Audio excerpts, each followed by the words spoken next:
Zombie Apocalypse.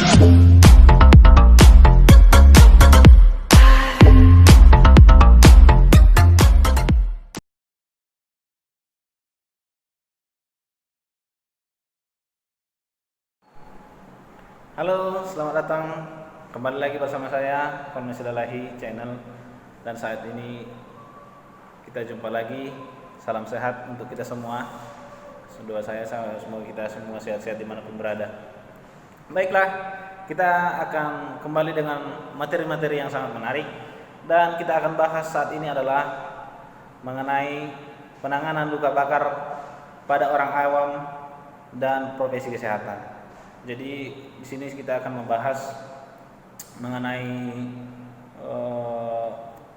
penanganan luka bakar kalau kita pada siapapun yang menemukan orang-orang yang terkena luka bakar baik di rumah, di jalan dan sebagainya. Hal apa yang kita lakukan untuk membantu ataupun menolong yang terkena luka bakar, baik saudara kita mungkin atau orang lain ya. Ada hal-hal yang bisa kita lakukan untuk membantu. Ya, tentunya untuk orang awam ini sangat penting sekali karena perawatan kelanjutan di rumah sakit ataupun baik klinik dan sebagainya untuk tindakan medis dan paramedis itu sangat ditentukan juga oleh yang pertama kali membawa ataupun yang menemukan orang yang terkena luka bakar. Ya, ini saya akan libatkan kepada kita semua untuk kepentingan dan kesehatan kita bersama. Baiklah, kita akan mulai dengan apa sih pengertian luka bakar ini. Jadi luka bakar itu kerusakan pada kulit ataupun jaringan tubuh kita disebabkan oleh bisa saja matahari, cairan panas, api, listrik, bahan kimia, bahkan ada luka bakar yang disebabkan oleh suhu dingin ya, ataupun air es atau salju dan sebagainya. Kalau dia angka kedinginannya sangat dingin, ya. Tapi mungkin kita harus tahu dulu derajat-derajat kebakaran yang dialami. Contohnya kebakaran terbakar karena matahari, mungkin kulit kita hanya sebatas hitam dan sebagainya. Mungkin dia hanya jaringan yang paling atas. Jadi mungkin boleh saja hanya dilapisi dengan krim ataupun hand body untuk pelindung. Nah, kita akan bahas luka-luka yang bisa sampai derajat 3, grade 3 ya. Artinya dia sampai ke udah terkelupas, ini semua bisa sampai ke otot ataupun ke fasia. Jadi pelajaran ini sangat penting. Kita langsung saja. Apa yang dilakukan saat kita menemukan yang pertama adalah kita dinginkan luka dengan air dingin ya, dan mengalir selama 20 menit ya, selama 20 menit. Artinya tidak harus tidak harus air es, tapi selama 20 menit. Lalu kemudian bisa juga dengan menggunakan air minum yang dingin. Artinya kita beli air minum, air bersih ya. Jadi kita siram dengan mengalir, disiram, jangan direndam. Lalu jangan pernah diolesi dengan minyak-minyak ataupun biasanya minyak bisa mengandung panas atau krim-krim yang lain untuk penanganan pertama. Ya, bisa saja dengan seperti odol biasanya ya, zaman dulu ya.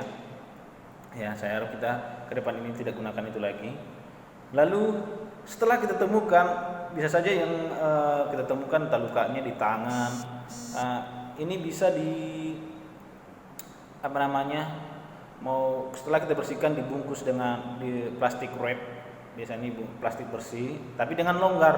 Contohnya kalau pada tangan ya dibungkus lalu dibawa ke rumah sakit untuk penanganan selanjutnya ya. Kita ingat bahwa prinsipnya adalah kehilangan cairan terbesar akibat luka bakar ini pada waktu 4 jam pertama terjadinya luka, dan akumulasi maksimum edema yang terjadi ataupun bengkak atau terjadinya bula, mungkin kita lihat ya bengkak ada air-air di dalam, adalah maksimalnya sekitar 24 jam. setelah terjadinya dari luka. Ya, itu saja mungkin bagi orang awam yang sangat bisa dilakukan untuk menolong orang-orang di sekitar kita untuk membantu yang terkena luka bakar. Ya, dengan ini mungkin kita bisa menolong teman-teman kita dimanapun berada, ataupun saat kita melakukan aktivitas apapun yang berhubungan dengan panas, baik panas bahan kimia, air dan sebagainya. Dan kita akan lanjutkan ke bagian profesi kesehatan.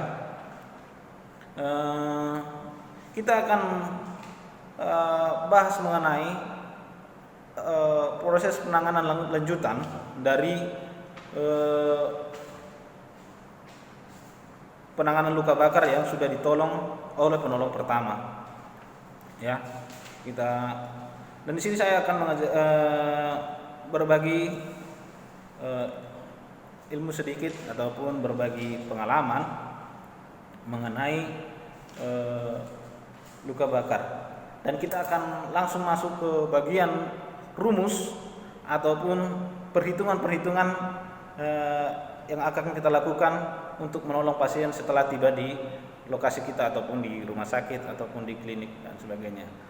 Kita akan masuk ke perhitungannya, ikuti selanjutnya.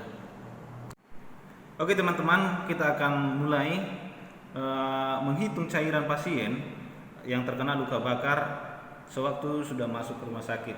Ya, setelah kita anamnesa, kira-kira berapa cairan yang akan kita hitung? Ya, kita menggunakan rumus Baxter. Ya, dengan rumus mungkin kita sudah pernah lihat ataupun pernah pahami ini, 4 dikali kilogram berat badan dikali persentase luas luka bakar. Nah, ini yang rumus yang kita akan pakai.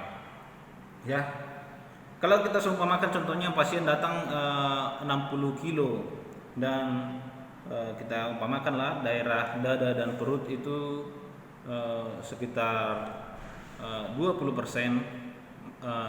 luas luka bakar yang dia punya.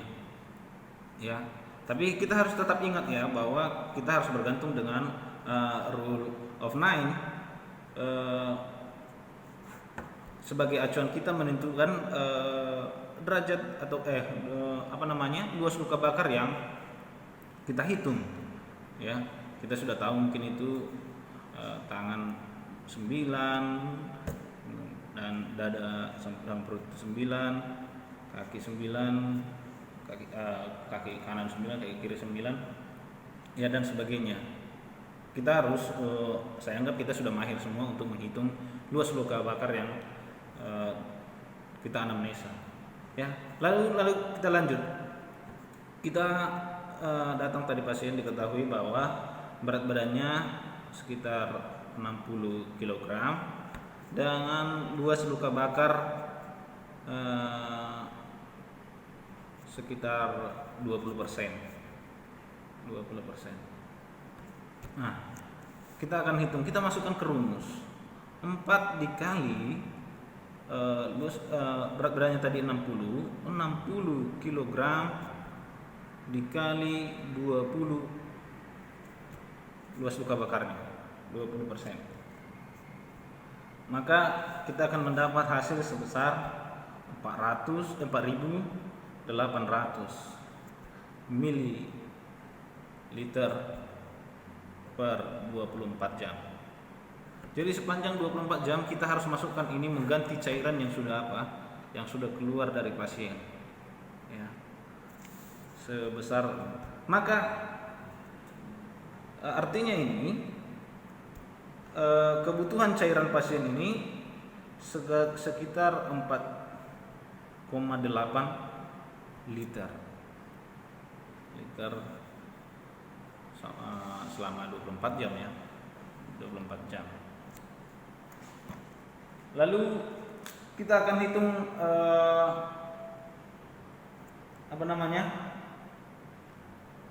cara pemasukannya pada pasien, yaitu dengan 8 jam pertama pertama,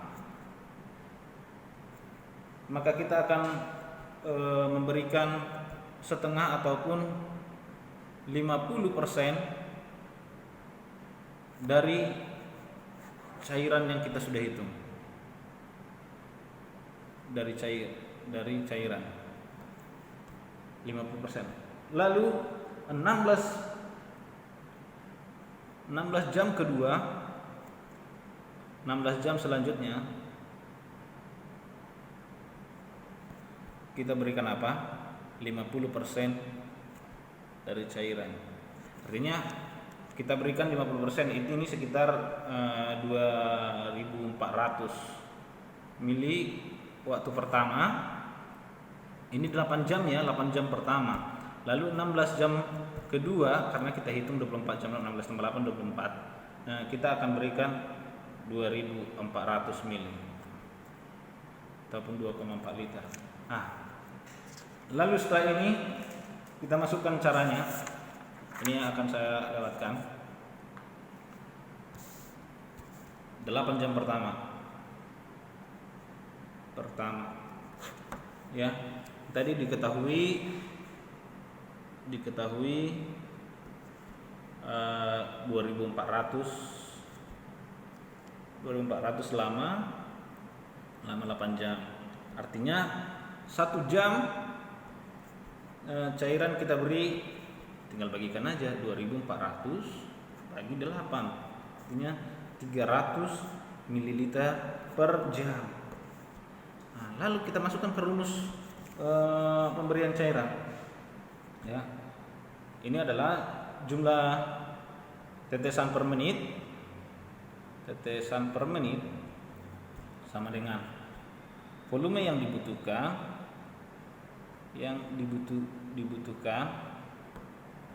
Mohon maaf tulisan saya ya, saya singkat-singkatan aja.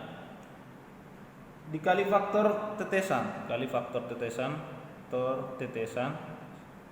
dibagi waktu pemberian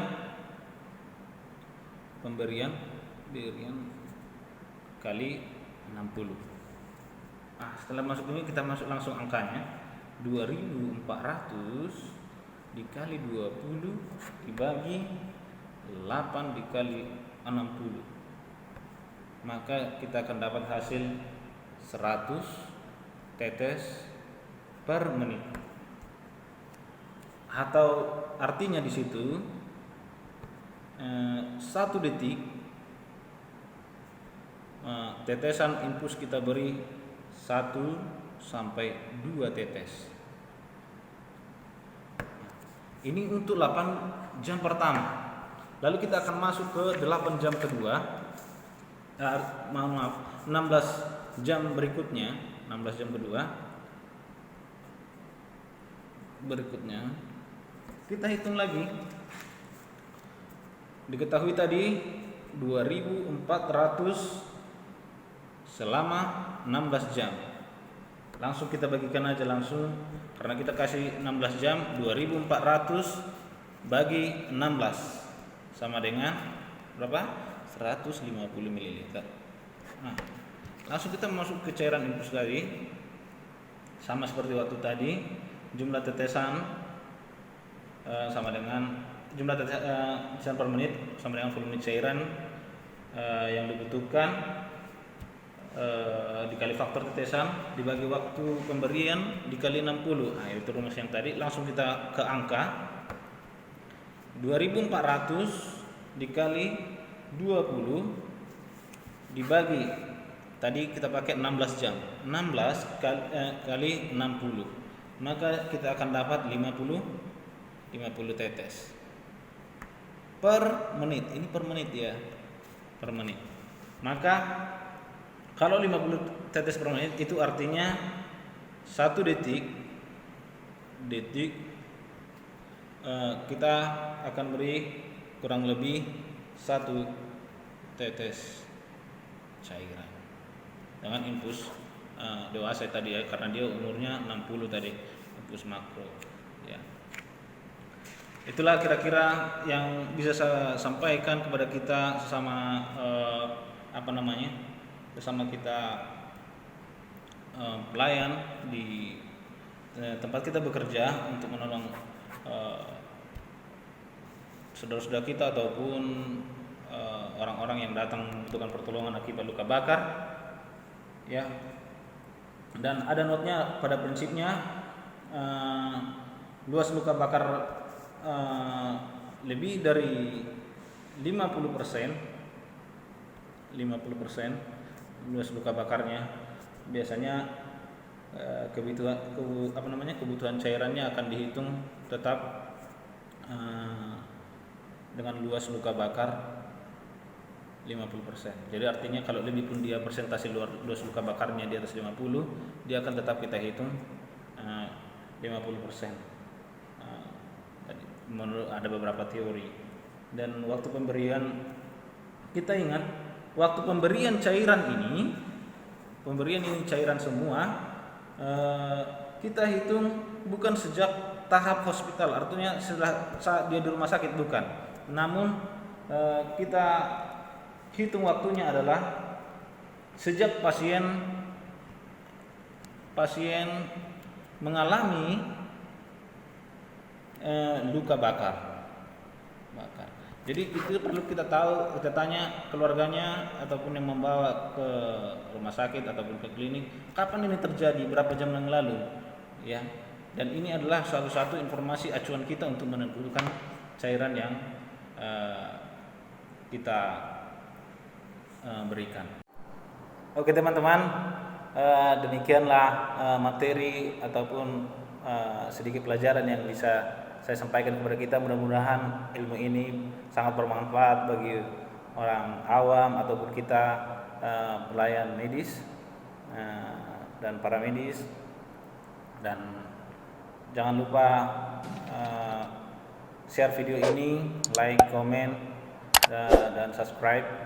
Bila ada pertanyaan-pertanyaan di dalam materi ini ataupun di luar materi ini, tolong disampaikan kepada saya di kolom komentar. Nanti akan kita bahas ulang ataupun saya cari pakar untuk menjelaskan kepada kita supaya kita lebih paham dan lebih mengerti. Nah, demikian pelajaran kita saat ini, semoga bermanfaat. Salam sehat, sampai jumpa. Zombie Apocalypse.